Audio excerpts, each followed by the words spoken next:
We'll also talk to Wei Yu. She's the coordinator of a CODEPINK's China is Not Our Enemy campaign. And we have a special guest host tonight. Medea is on her book tour. We have Jody Evans, the other co-founder of CODEPINK. Yay. So we're going to start off. Oh, and we have a couple of actions tonight, so do stick around for those. We have a petition to Biden and to Congress, stop all this fear-mongering and move towards war with China.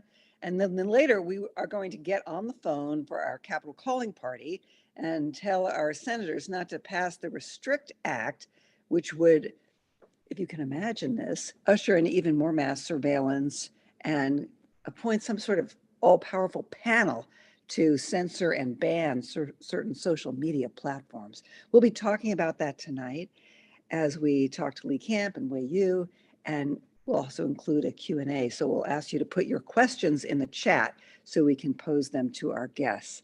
So with that, let's start off with some news updates from Jody. Welcome, Jody. Well, I think Jody, yeah, you're on with some news updates. It's so much fun to be here co-hosting with Marcy, the awesome Marcy Winograd. And thank you all for being here. I love CODEPINK Congress. And I'm super excited. We're going to talk about China's Not Our Enemy, which is a 3-year-old campaign here at CODEPINK. And it's when we saw that the same tools to drive war with Iraq were playing out on China, making them an enemy. The talking points were the same, exactly the same across mainstream media and platforms, and hate was rising. These stories were funded by the NED and not available in any other sources. So it was super clear that they were going to weaponize the hearts and minds of progressives to drive the war on China. And if you want more resources to learn about that campaign, they're at CODEPINK China. We've done a lot of teaching over the last couple of years, and you'll hear more from our awesome campaigner Wei later. But first, I want to point out some interesting things in the media from this last week. First, UN human rights vote a couple of days ago that split the West and the rest of the world. It has never been this clear. The post-Ukraine war and US sanction on Russia have moved the rest of the world back from US hegemony, and they're creating a new world order. I saw in Iraq how the US strategy is to divide and conquer. We see it in Ukraine, with Iran, with Iraq, etc. But this new world order is unite and build peace. So it's separate, divide, and warmonger, or unite and build peace. Developing countries are much closer to the needs of the people and the consequences of global warming. And as we know, war is the greatest contributor to climate change. So they are leading with peace. They're connecting around peace. And the US becomes an even uglier warmonger if that is possible in this mirror. It was also wild yesterday to see Senator Rubio doing a political education on sanctions, seeing that trade is now happening in other currencies with other countries, and recognizing that without US hegemony, sanctions will no longer be available as a tool of war. He gives it 5 years. At the rate things are moving, I think it's going to be less. And it was sanctions and the violation of human rights of sanctions that was the point of the UN human rights vote this week. So I think we all need to be aware, since mainstream media is not going to make you aware, that the world is changing. And the Ukraine war is horrific. The rest of the world sees it. Citizens of the United States and members of Congress are still in the fog of war. And it is our task as peace activists to make peace the safe place for people to live, and the only place to be if you're a thinking person who understands that we're all connected. So I'm super excited to introduce you to our guest. Before we do that, I'm just going to give a quick update myself, and then we'll go back to you, Jody. So in terms of the headlines tonight, we see that Trump has pled not guilty on 34 counts involving falsifying documents to win the 2016 election. So that's the headline across the news spectrum tonight. But there are other, of course, very important events. Finland has joined NATO. Sweden is waiting to join NATO. Recently, many of you were involved, hosted a March 18th event that called for the abolition of NATO because we see it not as a defensive alliance, but as an offensive alliance. We also hear in the news that the United States and its allies are considering an interim Iran deal. So we'll see what develops on that front. And I just wanted to invite all of you to our Peace in Ukraine Coalition meeting, which is tomorrow, 12:30 Pacific, 3:30 Eastern. And at that time, we're going to look at an ad that we'll be placing, or we're talking about placing in the Hill, calling for a ceasefire and diplomacy in Ukraine. We will also take a look at the media, map the media. You know, who owns it? Where is the most traffic? What are opportunities that await us for op-eds, and where can we have a voice? So do join us tomorrow if you can. And for now, I'll go back to Jody to introduce our first guest. Thank you. All right, yay. Thank you for joining us, Lee Camp. Thank you for also just making us laugh when sometimes we just want to cry. So Lee Camp is a writer, comedian, podcaster, news journalist, and news commentator. As a television host, he presented the show Redacted Tonight for several years on the Russian state-funded network RT America until it was removed from the US airwaves with the Russian invasion of Ukraine in February 2022. Lee has just returned from the People's Republic of China and will share highlights from his trip and his thoughts about the role of the media in manufacturing consent for endless war. Thank you so much for joining us, Lee.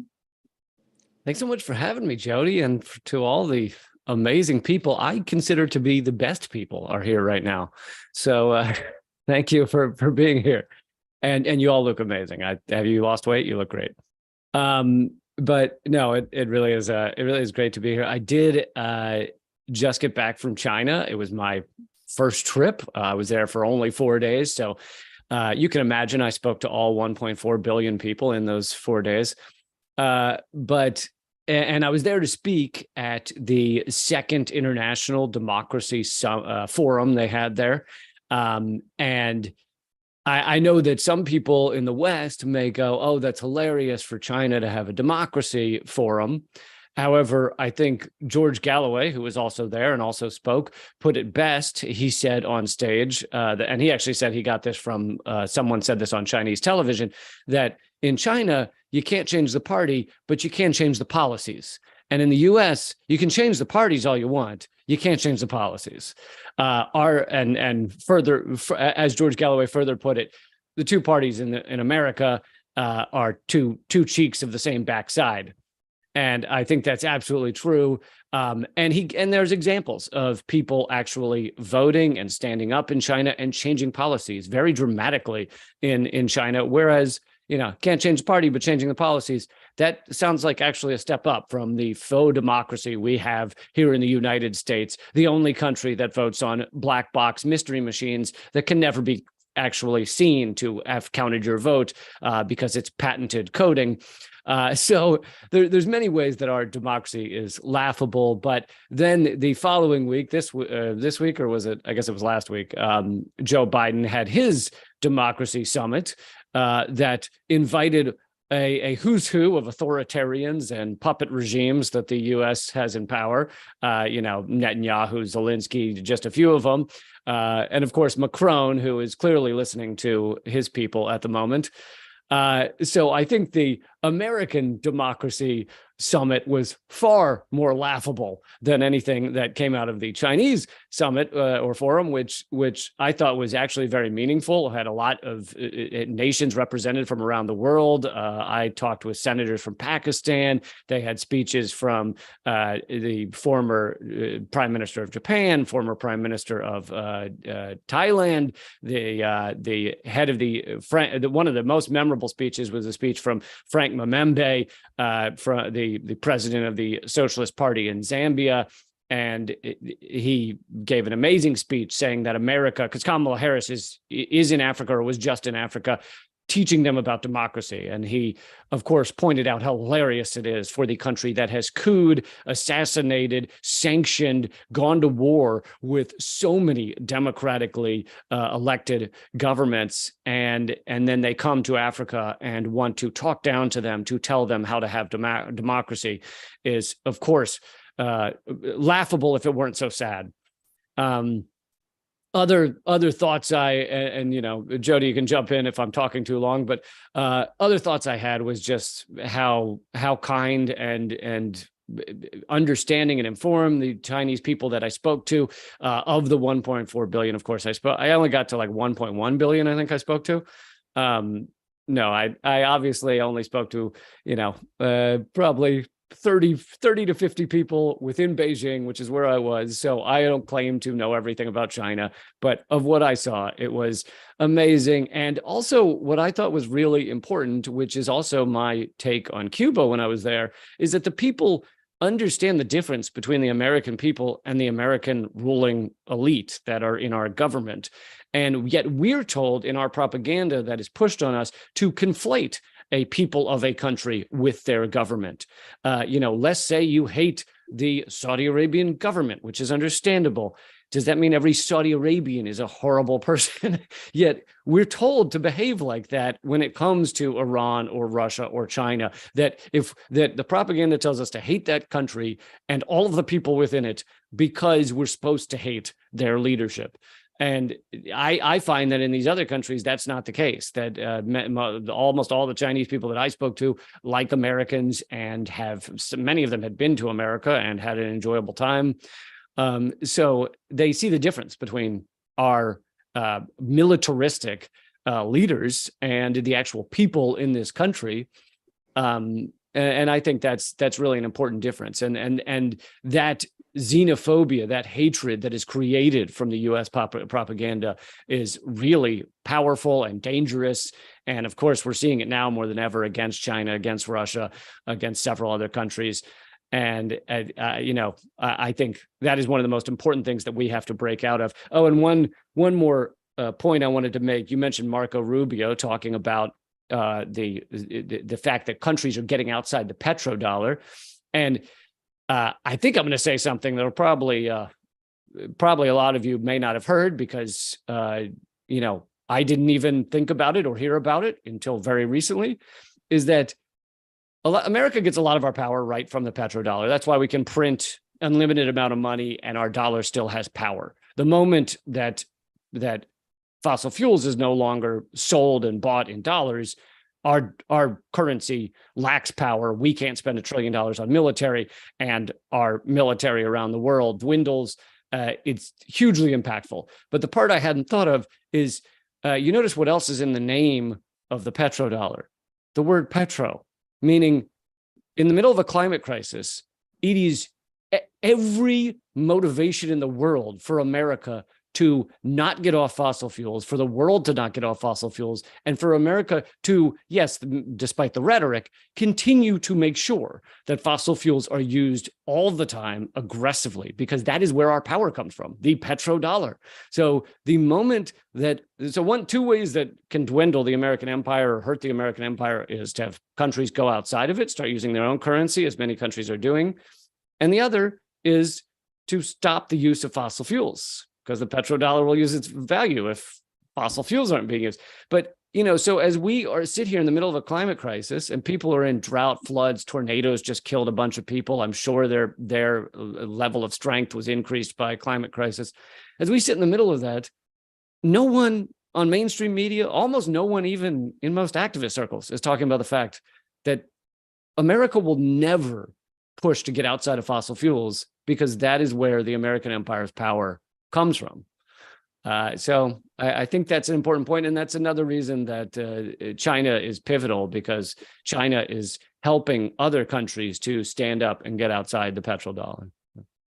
Thank you, Lee Camp, podcaster, former host of RT, comedian who just came back from China. Thank you for making that connection.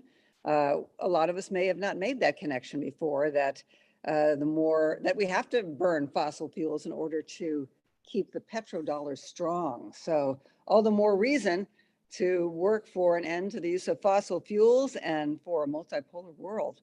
All right, I'm going to introduce our next guest, who is Wei Yu. She and I just wrote an article, which should be posted in the chat. U.S. war planners court China's neighbors. Did you know that Nepal spurned William Burns? He was not allowed to land there. read all about it. Okay, Wei Yu is the CODEPINK coordinator of the China is Not Our Enemy campaign. Wei was born in Tianjin, China. She has lived in the United States since her high school years. While in university pursuing her degree in Sociology and International Studies, Wei conducted an independent research project on neocolonial bias in global North academia. Wei has worked with several nonprofit organizations serving women, racial minorities, and other progressive causes. She is passionate about anti-imperialism and peace building. Wei Yu, the floor is yours. Thank you so much, Marcy. And I just want to say it was a wonderful experience working on that article with you. I did want to briefly just talk about our article here. So I guess I'll just start with that. So recently, Victoria Nuland, who we remember, played a very important role in Ukraine back in 2014. She recently visited South Asian countries, Sri Lanka and Nepal, to court these neighbors from China, neighbors to China, in preparation for a war. The State Department is offering Nepal $500 million in economic assistance, but we all know these austerity programs, they are hardly meant for the people. But we see the imperialism just extending its claws closer to these countries that are that are geographically close to China.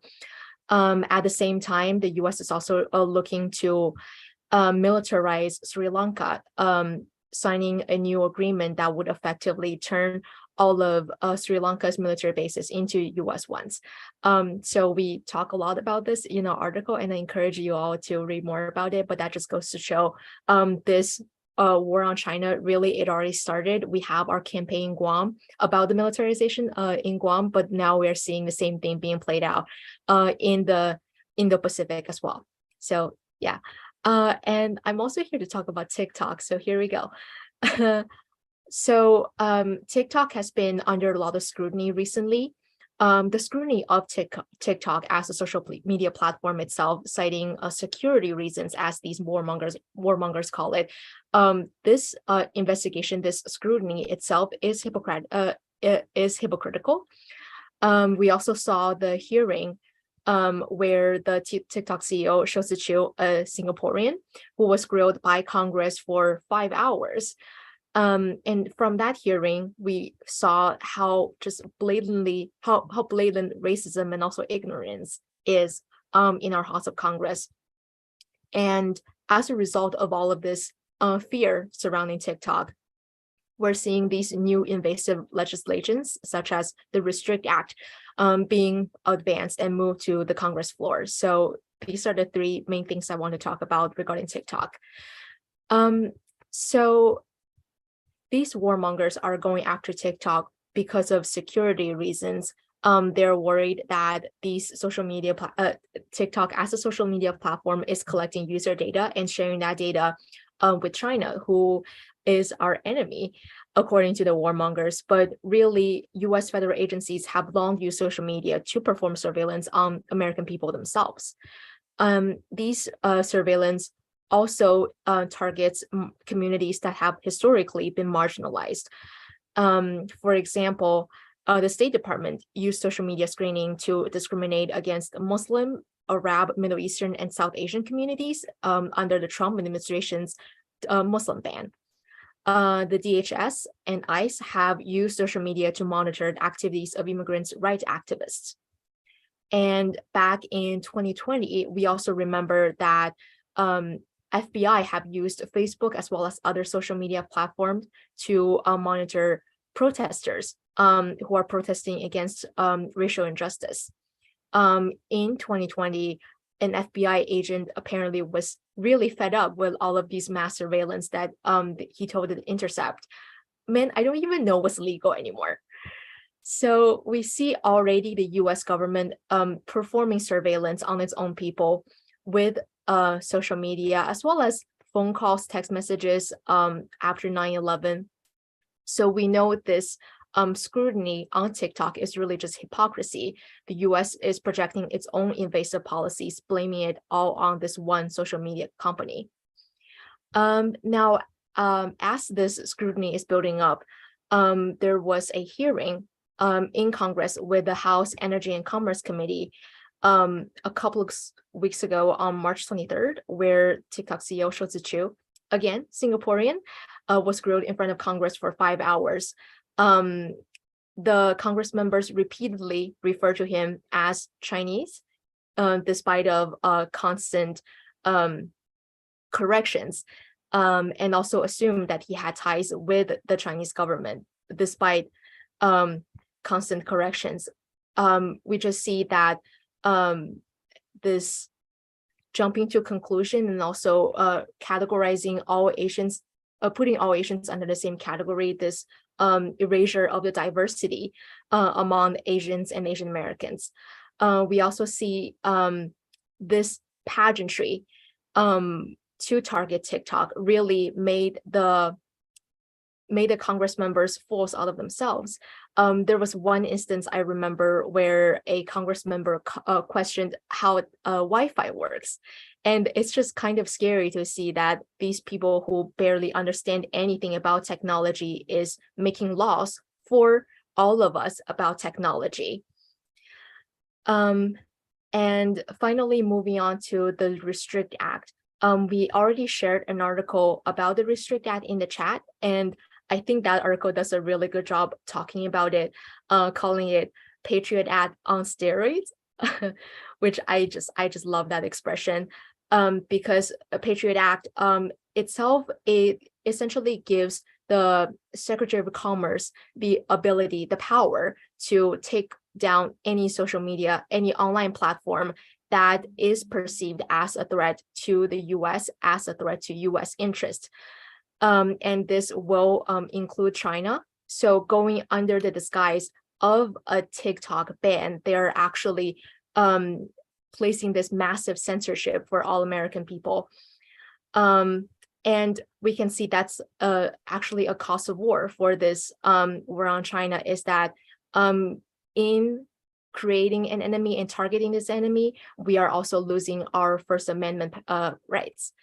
So these are the three things surrounding TikTok. The scrutiny itself is hypocritical. The hearing only showed how racist and ignorant some of our Congress members are. And the Restrict Act is not just targeting TikTok, but hurting all of our First Amendment rights. And thank you all for inviting me here. I don't know whose idea it was to have me talk right after Lee Camp. I hope I did okay. Oh, come on. Looking forward to the Q&A. Great. Thank you, Wei Yu, Thank you, for Wei. detailing the You were really, wonderful. you were great. Both of you, great. Detailing some of the problems with the Restrict Act. It also restricts any opportunities to litigate around the shutdown of social media platforms. So it's really a serious effort to censor all of us. We need to oppose it, and we are going to call our House, or rather our Senate representatives, it's in the Senate, at the end of this Zoom and say, hey, vote no on the Restrict Act. Make sure it doesn't see the light of day. Tell everybody you're going to vote no. So do we want to, so yes. The other thing I think that's great, Lee, is that you brought up this thing that's so important. We see it across the world when we go there, is that the world sees people as people and they understand power. When we were in Iraq, it said, you're not Bush, we're not Saddam. I think another piece of that is that research shows that people in China and people in Russia understand state-sponsored media is propaganda, but in the United States, people don't understand state-sponsored media, which is all of mainstream media, is propaganda. They take it as fact, and that's what makes everyone so stupid. And also just the narcissism and individualism that drives the US has everyone forgetting that we are all connected and that we are human beings. So thank you so much for bringing that connectivity back with you from China. Yeah, yes. And I'm glad you say that our mainstream media is state-sponsored media, because they love to point to others and say, oh, it's state media. But no, we have a corporate governance of a country here. We are run and owned by corporate America, and they also own the media. So it is, all our mainstream media is state-sponsored media. They just don't admit it. Yeah, we call it the war economy. Yeah. Yeah, I was just looking at who owns the media and who owns the owners of the media. And I kept coming across two companies, BlackRock and the Vanguard Group. We'll Vanguard, talk yep. more about that at the Peace in Ukraine Coalition meeting tomorrow. You're all invited, 12:30 Pacific, 3:30 Eastern. For now, Jody's going to tell us about a petition that we have up on the CODEPINK website. So great. Thanks, Marcy. Yes. So now that you've learned about TikTok and how it's being used as a tool for hate and war, it's just been added to the chat. If you could all just please click on it now and act so that we can Congress to stop using TikTok to drive fear and war towards China. And it doesn't even mention the fact that the members of the Senate that are pushing this own stock in Apple and Google and Facebook, and they will profit from this because it looks like the way out of this is going to be selling TikTok, which will be a forced sell. And so everybody is yet again in this war economy, making out of the war on another country and their creativity. Yeah. And a footnote to what you just said, Jody, in researching the media, I learned, I kept hearing, well, the Pew Research Group did a poll, a survey to find out where most people in the United States obtain their news. And this was a couple of years ago. And what they learned was that about half of the public gets their news from social media, 1/3 from Facebook, not too many from TikTok, but 1/3 from Facebook. And I thought, well, how is that possible? Because every time I post something that's newsworthy, political on Facebook, I'm sure that the algorithms are just burying it, But if I post a picture of myself with a cat, then I get 150 likes. So I was wondering, how does this work? Well, the way it works is Facebook pays the Washington Post, the New York Times, Bloomberg, and the Wall Street Journal, and a whole host of very corporate, traditional media outlets to run their news, not out of the goodness of Facebook's heart, but because they're siphoning a lot of the advertising that those corporations would ordinarily get. So the bottom line is they're just giving us what we would ordinarily get in the corporate media world. So we're not hearing anything alternative for the most part on Facebook or reading anything alternative when it comes everybody to raise their hands who's taken the action. Let's see a raise of hands. Yeah, back to the petition. Please note in the chat if you've signed. If we can look at the gallery and see some hand raising. Everybody raise your hands.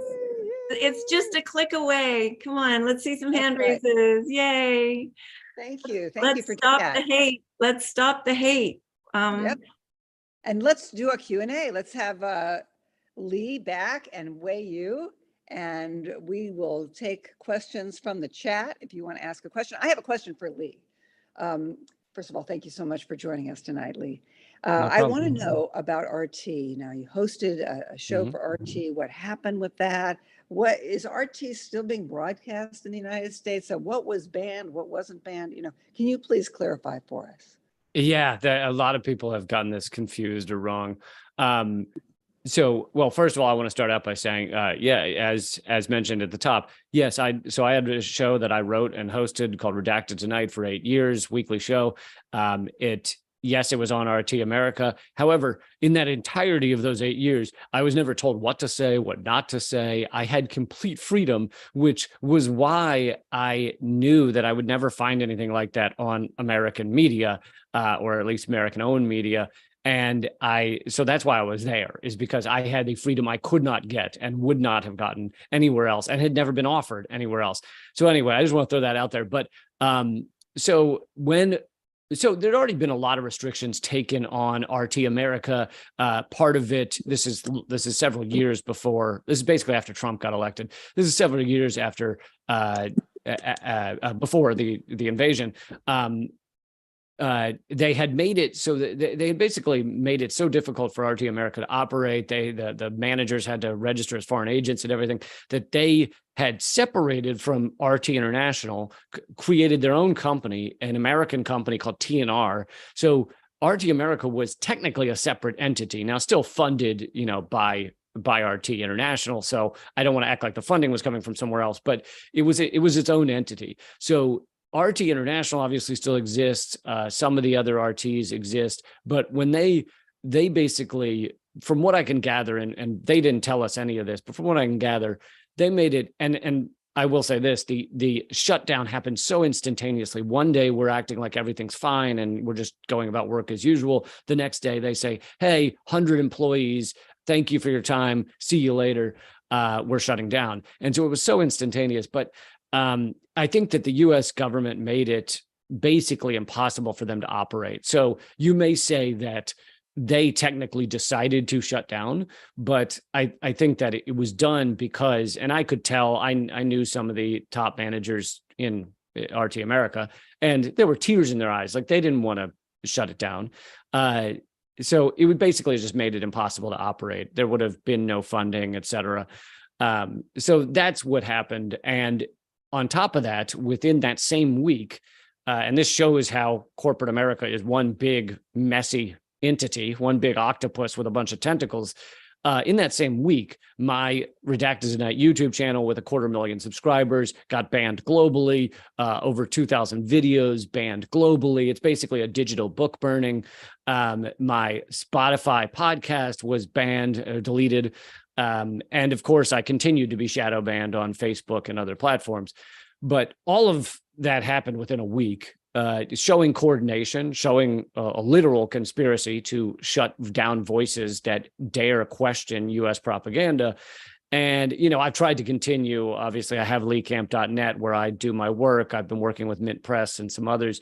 But it was amazing to see, you know, this is supposedly the United States. Supposedly, we have this freedom of speech and freedom of media that other countries don't have. And we're supposed to be different. And it just showed we are not different. When push comes to shove, we are not different. We don't have that freedom of speech. We don't have that freedom of press. And it just became very evident. Yeah. Well, thank you for clearing that up. Rather involved, but appreciate the explanation. Thank you, Lee. So Jody, a question from you, please. So yeah, Lee, I would just, you know, what were some ideas that you had about China before going to China that really changed as you came back? Like, is there anything just personally where you were like, oh, that's surprising, or I thought it would be different? Well, one thing is and again, you know, I'm just speaking anecdotally. These are the people I talk to, but people seemed open to criticize their government, to criticize the network that they were working for, CGTN. I don't know that they would do it on air, but I know that, you know, I've seen people who were afraid to criticize their government. This was not that. Like, you know, I was talking to a young person who was working with CGTN, and I said, "How do you like it there?" And she said, "Oh, I don't like it. I think there's censorship." And I was surprised with the honesty. I was like, "Oh, this is so." It's clearly she's not afraid to speak. The other thing is people, you know, a lot of websites are banned in China. I think there's some understandability to it. It's understandable that a country would not want CIA connected entities like Google and Facebook, which had In-Q-Tel, CIA venture capital arm from their early days, would not want them data mining their citizens. There's some it's somewhat understandable, but everybody there that I spoke to had a VPN in order to get around that. And they weren't worried that they were going to get caught for the VPN. Like, there was a lot less fear than we had been told that I thought I'd see. And the other thing is, I think there is a cultural difference. I'm sure many of you have been to Asian countries, and you've probably seen some of this in various Asian countries. And I'd never been to a single Asian country. But there is a real kind of respect for elders, respect for authority, even in like a manager and a lower employee at a hotel. And so I think that people see that there aren't a lot of people on the streets in Beijing setting things on fire, breaking store windows, and they say, oh, that's clearly just endless repression. And it's like, I think a lot of it is probably there's a respect for, like, you know, maybe even police, maybe even these various groups of authority that the U.S. doesn't have. I'm not saying whether it's right or wrong. Like, I'm proud of my disrespect of police in the United States, but I just don't think it's the type. I think it's very the so-called repression is very much mischaracterized as I saw. Thank you, Lee. Yeah. Question for Wei. Actually, this is a two-part question. So the first part is Faisal posted it in the chat, a question about the military agreement between the United States and Sri Lanka. What's the status of that? The SOFA agreement, and then with the Restrict Act. I'm just wondering what the chances are that the Senate would pass this. I saw that it had 25 co-sponsors, so I'm interested in hearing your thoughts on that too. I just want to clarify that the military agreement, I believe it was signed a few years back, but this year it's time has come for a renewal of this past agreement, and in this renewal of the agreement, there is on the US side, there is idea to expand that previous agreement to allow US to have access to the basis, etc. And Marcy, maybe as the co-author, you could offer some. Oh yeah, and also yeah, exactly, that they could have access anytime to any military base, as opposed to having some troops there, which I believe was part of the old SOFA agreement, and also that they would have diplomatic immunity if anyone from the United States military committed any problem. They would have to, more so than the president of Sri Lanka. Okay, what about the Restrict Act? What do you think? Do you think it has a chance of passing?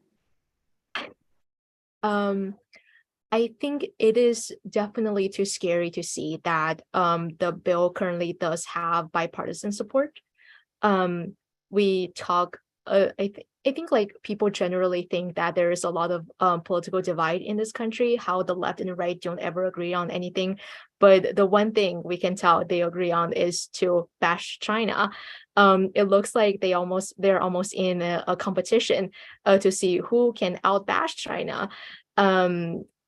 Just tomorrow, House Speaker Kevin McCarthy is having a meeting with Taiwan President Tsai Ing-wen as she's having a quote unquote transit in the US. And this is kind of like echoing Nancy Pelosi's visit to Taiwan last year, right? So it's definitely too scary to see that both parties, I guess, like also echoing to what Lee mentioned earlier, there are two parties in the US, but they always seem to agree on things that will profit war profiteers or giant corporations. I don't want to be I don't want to be too confident to say like how much I think the bill will be passed. Just like I want to be careful here, but yeah, I do want to acknowledge that this is definitely this rampant aggression to China is scary, and as peace activists, we are doing everything we can to really expose that. Oh, thank you for doing that. And I read recently that Mark Milley, the chair of the Joint Chiefs, was testifying before the House Armed Services Committee about China. Well, the headline, I think it was in one of those papers, the Washington Post or the New York Times. Mark Milley says war with China is not inevitable. And then further in the article, it said that he believes we must prepare for war with China in order to prevent war with China. I mean, it's frightening. We have to do everything we can to stop this madness. So thank you, Wei, for your leadership. Jody? Well, it looks like Lee has a question. Oh, okay, Lee. Can I just add, because I see someone commented that Taiwan is not a country. Can we keep in mind that there are exactly 12 countries around the world that have considered Taiwan a country, their own country, separate from China. So out of roughly 200 countries, 12 say Taiwan is a separate country from China. And one of them is not the United States. We continue to technically say Taiwan is part of China. Thank you. So Jody? looks like we have two questions. Do we want to hear from John?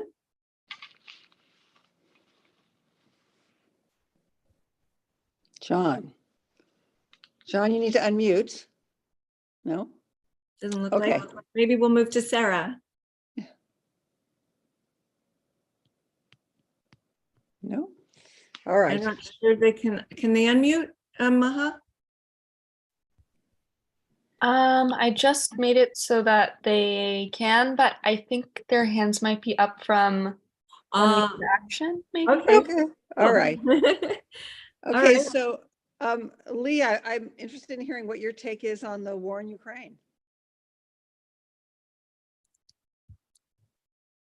Pause. I think, oh, there we go. Sorry. I think it's a proxy war, as most of you probably know, between the U.S. and Russia. And I always think it's important to point out that there are many top officials in the U.S. government that have actually said that publicly, including Leon Panetta, former head of the CIA, has said it is a proxy war, whether we call it that or not. So I think that's an important point. I'm only making the points that I don't. Obviously, there's a million points that everyone's heard. I'm going to make the points that I think people have not heard. Another one is that, so the U.S. wanted this proxy war because they wanted to achieve certain aims.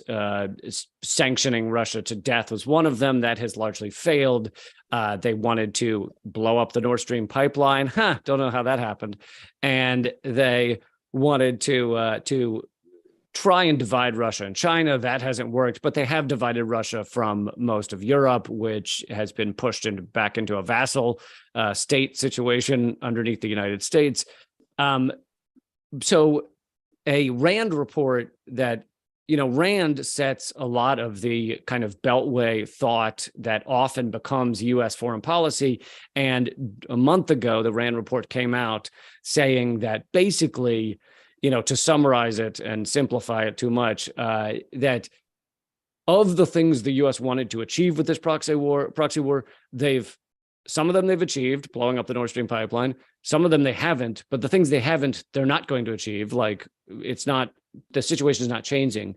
And so in the Rand report, it says the U.S. should begin to, quote unquote, socialize, which I think is a nice term for social engineer, the understanding that this war is coming to an end soon and that we should start pushing for a peace table. Now, you haven't seen U.S. officials say anything about a peace table, but you have seen some floating of, like, for example, Biden told Zelensky that Ukraine needs to make great gains in the next month. And then after that, we don't know how much the U.S. can supply. So, long story short, I think the U.S. is beginning to show signs, some test balloons of wrapping this thing up and allowing Zelensky to go to a peace table, which is what all of us said should have happened from day one and was actually stopped back in April of last year by Boris Johnson. But he was acting as basically a emissary of the United States, telling Zelensky to stop all peace talks.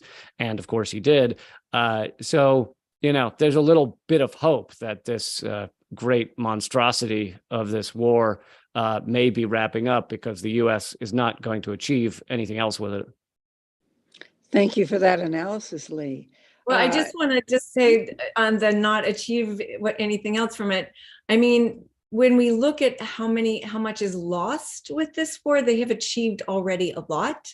Weapons manufacturers have achieved a lot. And in the divide and conquer and create distress, the U.S. has managed to cause a lot of distress. And I think one of the things we need to look at is that the U.S. was very worried about the Euro-Russia relationship, that it was looking like that was getting too buddy-buddy and close, and this hasn't even been able to divide it because it is so close, that has been frayed, and therefore other competitors, Germany, England, France, have been really undermined in horrific ways that the United States will not be held responsible for. One more fun fact, though, 80% of the world population, over 80%, is in countries that have either sided with Russia or not signed on to U.S. sanctions, which is kind of a stark reminder that countries are standing up to U.S. hegemony. I mean, 80% of the world's population is not a part of this proxy war. And that got triggered with sanctions on Russia. That was like that was a step too far. Because then that means everyone would be sanctioned. So that to put it in the climate context, at one of the COP meetings, the Conference of the Parties, the nations of the world, the Western nations, the nations that have been responsible for a disproportionate amount of the climate crisis on the global south, they pledged to spend over $100 billion a year. That was back in 2009. Well, we have spent over $115 billion in this last year alone on Ukraine. Yeah. So hopefully So, this will be ending soon. And of course, we're calling for a ceasefire and no more weapons to Ukraine, and not one more penny to fan the flames of war. So I hope you'll join us in our Peace in Ukraine coalition, and let's thank our guests. well, we have another, just a couple more questions here that have been hanging. So from David Mullenix, aloha Lee, you are the best. Can you share media sources you trust to get real non-propaganda news? Thanks for asking, and thanks for the kind words. Actually, me and Eleanor Goldfield created a whole website just for this called radindiemedia.com. I will put it in the chat.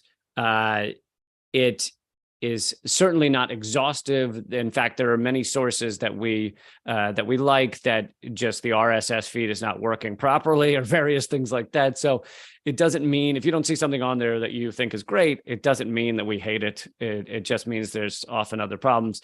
But anyway, it's got a lot of the sources that I find really important. Another great resource, equally important to me, is popularresistance.org. They grab articles from around the web that are against U.S. propaganda, and they put them out every week, and they do an amazing job. So yeah, I'd say radindiemedia.com and Popular Resistance. And then, of course, all the ones you thought I would say are on there. So, Mint Press and Gray Zone and all that stuff. All right. And so there's one other question, which is, are we wrapping up the war with Russia in order to more effectively wage war with China? Let's not forget that this war with Russia is part of the war on China. Yeah, I'd say that is part of it, and that is mentioned in the RAND report, that that we need to focus on China. China is the biggest threat, and things like that. I think an important stat in that regard is Russia's economy is either 13th or 15th, I think, in the world, whereas China is obviously number 2 or number 1, depending on how you measure it. So we view China as a far, far greater risk than we do Russia, but we were in a better position to create a proxy war with Russia than with China. But as you've talked about in other regards, we're putting more military bases around China. We're sending, also, I just saw today, we're sending Javelin missiles to Taiwan. And all of this puts us closer to nuclear war. I mean, honestly, it seems like the US just goes running towards nuclear war and hopes one of the other countries will be the adult in the room that doesn't do it. Like, it seems like we're led by sociopaths who just hope Russia and China will be the adults in the room who don't fire a nuke when they're threatened. Yeah, I thought it was telling that Victoria Nuland, about a month ago or so, she went not to Ukraine again, she went to Sri Lanka and Nepal. And then William Burns followed her or I can't remember the order, but he went to Sri Lanka as well, but then was banned or not allowed to land in Nepal. So that says something about the direction they're going in. All right, well, let's unmute and thank our guests. Thank you so much, Lee Camp and Wei Yu, for joining us tonight on CODEPINK Congress. Thank you, everybody. Please so much. come say hi at leecamp.net. Love you, Lee. Lee, you're the best. Thank you. Thank you. And thank you, Wei. Great. All right. Thank Now- you, Wei. Yeah. Thank you, Wei. Thank you, Lee. Great evening. That's a great information. Okay, and please do stay with us. We are going to take it. Everybody. We're going to be calling Capitol Hill. Maha will put the action in the chat. Basically, the script goes something like this, and you're free, of course, to put it in your own words. Hi, and we're calling our senators, our U.S. senators. Hi, my name is Marcy Winograd, and I am calling from zip code, to urge you to vote no on the Restrict Act, S.686, which opens the door to massive digital surveillance and appoints an executive panel to censor the internet, just for starters. So let's see, do we have that in the chat? Put that in the chat.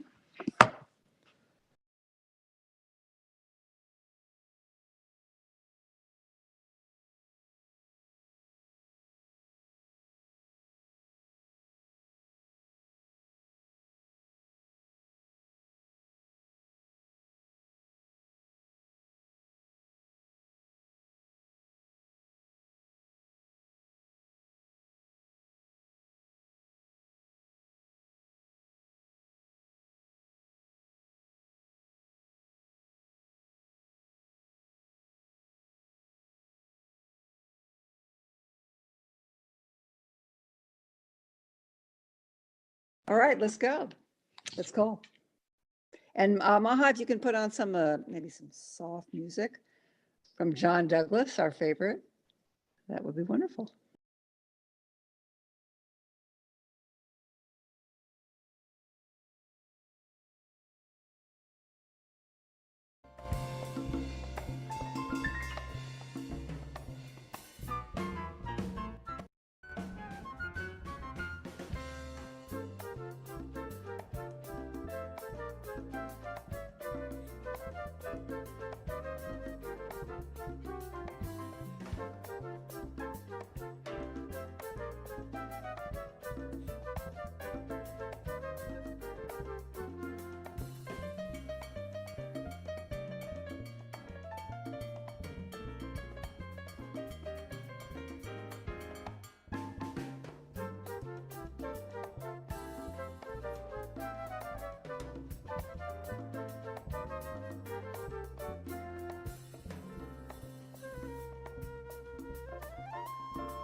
All right, I think we can come back.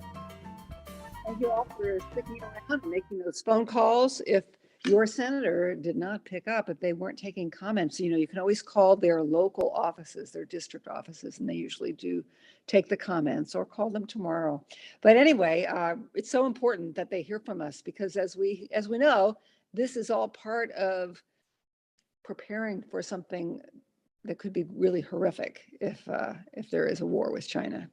We've got to do everything we can to stop that. So thank you.